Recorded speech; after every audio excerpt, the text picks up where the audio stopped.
기호 5번 진보당 홍성규 후보의 공약을 들었습니다. 이에 대해 기호 6번 국민연합 김현 후보 질의해 주시죠. 노동 공약에 대해서 이렇게 잘 설명을 들었고요. 근데 우리가 지금까지 이제 부지사를 초창기 때는 정무부지사, 지금은 경제부지사 이렇게 말씀을 하고 있는데 노사 관계가 대한민국이 노사라 이렇게 쓰니까 대립적 관계잖아, 그죠? 외국 같은 데는 산업 관계라고 그러거든요. 노동부지사의 선임에 대해서는 제가 찬성을 하는데 또 기업하는 사람도 있으니까 이걸 산업관계 부지사 이렇게 했으면 어떨까 싶은데 어떻습니까? 네. 저는 기울어진 운동장을 제대로 바로잡기 위해서는 그만큼의 노력이 필요하다고 생각합니다. 아마 김현욱 후보님도 광역의원 경험이 있으시고 많은 행정 경험이 있으시겠지만 지난 수십 년간 대한민국이 탄생하고 나서 지금까지 대부분의 행정체계에는 너무나 당연하다는 듯 기업 지원과가 있었습니다. 기업하기 좋은 도시 이 얘기는 대한민국 어디를 가더라도 볼 수 있는 구호였습니다. 그러나 이 기업하기 좋은 도시에 가려져서 실제로 헌법에도 노동 3권이 보장되어 있지만 우리 노동자들의 노동 조건이나 처우와 관련한 이야기들은 행정에서도 정치에서도 제대로 다뤄진 바가 없습니다. 그래서 저는 전 전임인 이재명 경기도지사 시절에 경기도에 노동국을 신설했던 것은 굉장히 좋은 시도였다고 생각합니다. 그리고 민주노총과 이른바 노정교섭도 진행을 했었습니다. 이런 좋은 선례들을 그대로 조금 더 확대해서 노동부지사라는 상징적인 자리부터 행정체계 내에서 녹여내겠다는 다짐이라고 이해해 주시면 좋겠습니다. 이렇게 존중을 하겠습니다.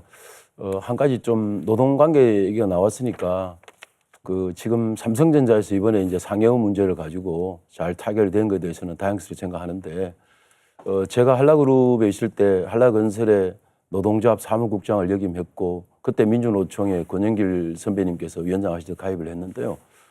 그때 한라그룹이 부도가 났습니다. 외환위기 1년 전에. 근데 그 당시에 상여금 반납, 급여 10% 삭감 이거를 노동조합에서 단체 교섭을 통해서 승인을 했는데요. 나중에 외환위기가 끝나고 나서 임금에 대해서는 개별적 노사관계이기 때문에 반납한 부분에서 본인이 동의를 안 하면 재판을 통해서 다시 한수를 냈어요. 지금 이게 좀 우려되는 것은 임금은 개별적 노사관계인데 노동조합이 개별적 임금에 대해서 복지나 단체 협약이 아닌데 과연 법적 효력이 있는가? 이 부분에 대해서 전문가로서 어떻게 생각하십니까? 저는 정말로 이번 삼성전자 이 노사 협의 과정을 보면서 정말로 대한민국은 기울어진 운동장이구나 이런 생각이 들었습니다. 삼성에 지금까지 노조가 없었던 이유는 삼성에 다니는 노동자들이 우리는 노동조합이 필요 없어라고 생각했기 때문이 아닙니다. 잘 아시겠지만 김현욱 후보님 누구보다 잘 아시겠지만 지난 70년 동안 삼성은 노동조합을 만들려고 하는 노동자들에 대해서 거의 세간에서도 이런 얘기 하지 않습니까? 국정원 뺨치는 그런 탄압으로 노동조합을 못 만들게 했다. 그 공간에서 박근혜 탄핵과 윤석열 탄핵을 거치면서 실제로 노동자들이 헌법에 보장된 자신들의 권리를 이제 찾아보겠다고 노동자 활동에 나선 것입니다. 저는 그 자체에 대해서는 박수와 격려를 보내드리고 싶습니다. 그리고 문제는 삼성전자가 아니라 그 어떤 회사도 대한민국에 있는 회사라면 헌법을 넘어설 수는 없습니다. 삼성전자 또한 다른 기업에서 쭉 진행해 왔던 것처럼 노사 교섭이 정상적으로 진행될 수 있다는 것이죠. 그 교섭의 내용에 대해서 국가는 법에 보장된 것처럼 중재의 역할, 객관적인 어떤 이 역할을 잘 하면 되는 것이지 어느 한 편을 성급하게 편을 들려고 하는 순간 저는 그것은 또 다른 이 피해를 낳을 것이라고 생각합니다. 네. 지금 이제 우리 경기도가 이제 쓰레기 매립장 문제도 있고 소각장 문제도 있는데 이거 쓰레기에 대해서는 도민 전체가 사실은 관심이 있고 또 많이 증설도 해야 된다 이렇게 생각하는데요. 구체적으로 어떤 식으로 경기도의 이 쓰레기 문제를 해결할 생각을 계신지. 바로 그것입니다. 지금 김현욱 후보님께서 말씀하신 것처럼 사실은 우리 경기도민들이 의아해하는 것은 우리가 배출한 쓰레기를 우리 스스로 해결하지 못한다는 거에 대해서 기후 위기 시대를 살아가는 시민으로서 굉장히 좀 마음 아파하시는데요. 사실 경기도의 쓰레기가 충청도 아래로 이렇게 반출이 된다는 것 자체가 굉장히 좀 그 문제가 있는 것 아니겠습니까? 그런데 여기에 대해서 행정에서는 지금까지 했던 말은 매립장이 부족해서 소각장이 부족해서라는 이유를 들었는데요. 저희가 환경운동 단체들과 함께 그 분석을 하고 조사한 결과에 따르면 사실은 매립량을 줄인다면 소각량을 줄인다면 충분히 현재 있는 시설로도 경기도 내에 쓰레기를 처리할 수 있다는 결론에 도달했습니다. 이건 뭐냐면 매립하지 않아도 되는 쓰레기를 매립하고 소각하지 않아도 되는 쓰레기를 지금까지 많이 소각을 해왔다는 것이죠. 여러분 가정에서는 온 힘을 다해서 우유팩을 오리고 물에 깨끗이 씻어서 내놓지만 그렇게 내놓는 재활용 쓰레기들이 다 재활용이 되는 게 아니거든요. 근데 대한민국은 지금 반도체라든지 다른 데 이렇게 눈이 가 있으면서 실제로 이것을 재활용률을 높일 수 있는 산업 생태계에 대한 지원은 거의 해오지 않았습니다. 저는 경기도지사로서 우리 시민들이 가장 많이 살고 있는 경기도 내에서부터 이런 재활용과 관련한 산업 생태계를 새로 조성을 하겠다는 그런 말씀을 드리는 것입니다. 김현우 후보님, 시간 남아 있습니다. 네.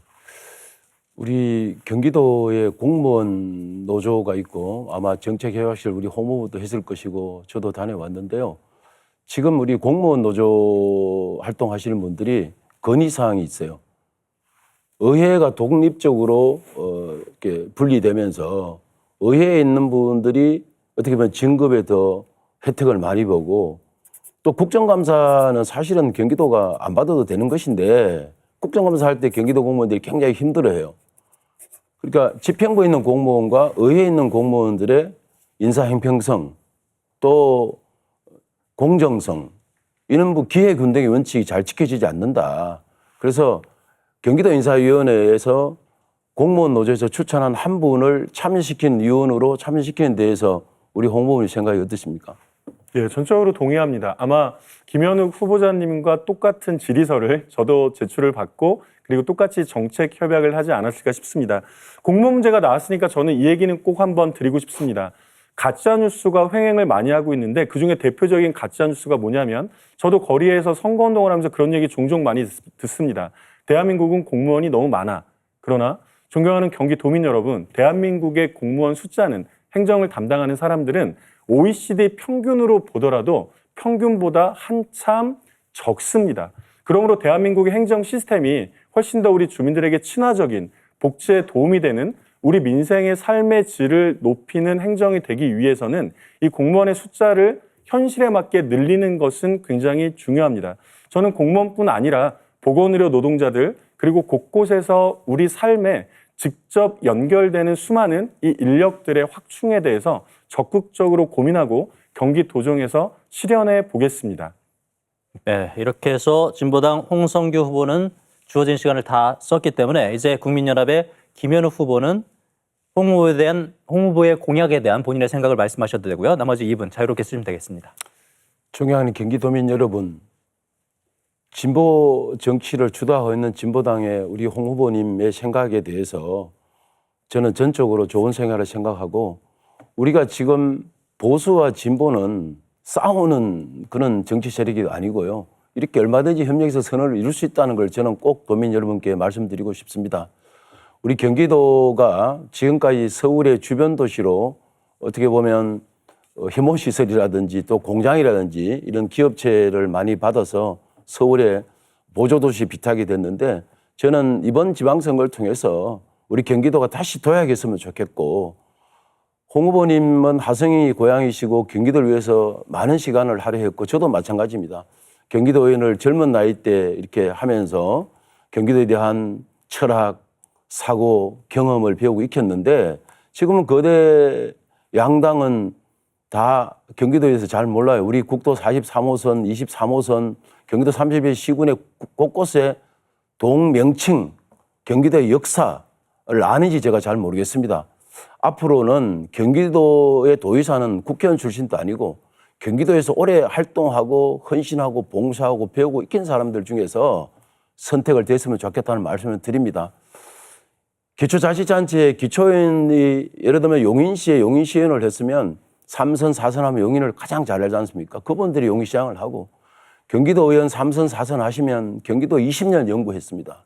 그런 분들이 도의사 됐으면 좋겠다. 도의사가 국회의원들의 전유물이 아니다. 국회의원들은 대통령 나가야지. 왜 아무 관련 없는 경기도에 오셔가지고 한 분은 서울서 잘 노시다가 한 분은 전라도 국회의원 하시다가 갑자기 뚝 떨어져서 경기도를 과연 아는지. 제가 아까 도표를 가져와서 규격이 좀 커서 이렇게 사용 못하고 있지만 경기도를 위한 벽보를 보시면 이력서를 보시면 경험은 김현욱이 제일 많습니다. 경기도 도시계획위원, 경기도 문화재위원, 경기도 영화마을 만들었고 지금은 강력 버스 체계를 손학규 지사 제가 만들었지 않습니까? 기호 6번 김현욱 잘 선택해 주시고 우리 군수정당 진보당도 일할 수 있도록 기회 주십시오. 감사합니다. 네, 두 후보에게 주어진 시간이 모두 끝났습니다. 각 후보자의 공약과 이를 둘러싼 두 후보 간 열띤 토론이 이어졌는데요. 이번 순서는 제가 후보자 각각에게 공통 질문을 드리고 후보자들이 각각 답변하는 시간을 갖겠습니다.